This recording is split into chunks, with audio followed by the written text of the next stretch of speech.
Hey, welcome back to Will's Roy Garage. Just hanging out here in the paint booth. As you can see in the background, we have put some color down on the frame. Things went really well. Laid out the color quite nicely with the paint gun, and put some clear on as well. And things were looking pretty good. What I found after a little bit, rookie mistake, it seems like, is I definitely got myself some orange peel in that clear. So once I saw things set up and dry, and you can see a little bit in the video that as light passes that color and that clear, super shiny, super slick, but you can definitely see some artifacts in the light that's coming from orange peel. Now what I've done is I've sanded down the frame using 800 grit wet sand. So I wanted to take the clear coat off but not get too far into the color.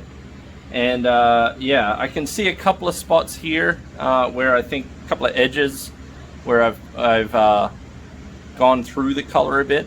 So the plan right now is I've masked things off a little bit in the areas that I need to, and I've sanded this down.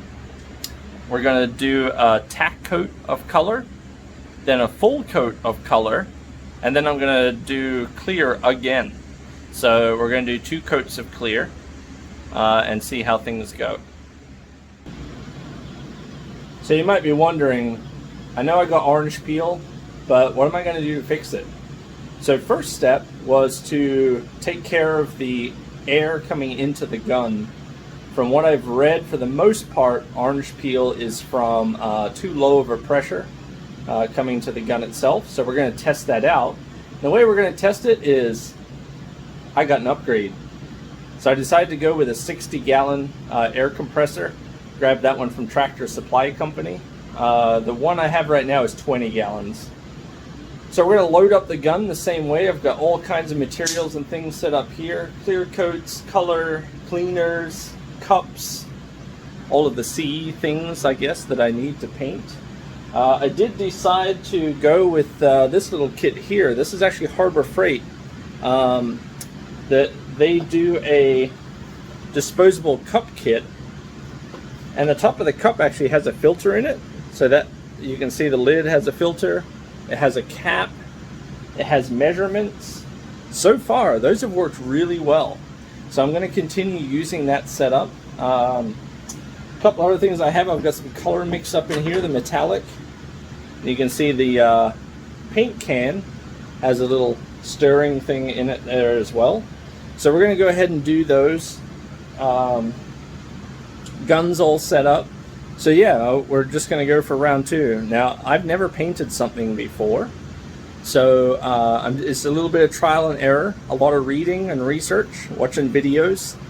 So I'm going to try a couple of techniques, and then afterwards have a look at the results. I'll let you know how things go and what settings worked for me, and hopefully we get ourselves a nice flat clear coat on the frame behind me here. So wish me luck. Time to suit up and get things going.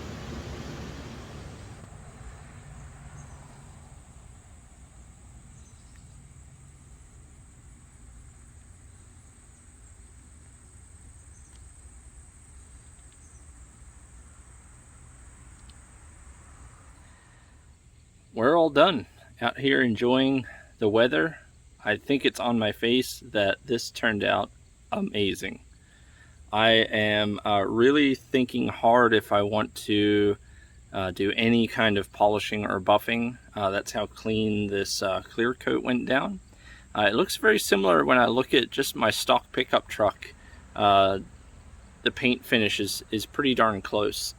So the big differences for me, I laid down a tack coat of color and then 1 full coat of color. Let that kind of what do they call it, finish off, and then it was time for clear coat. So I did not change my gun settings as I did that clear coat.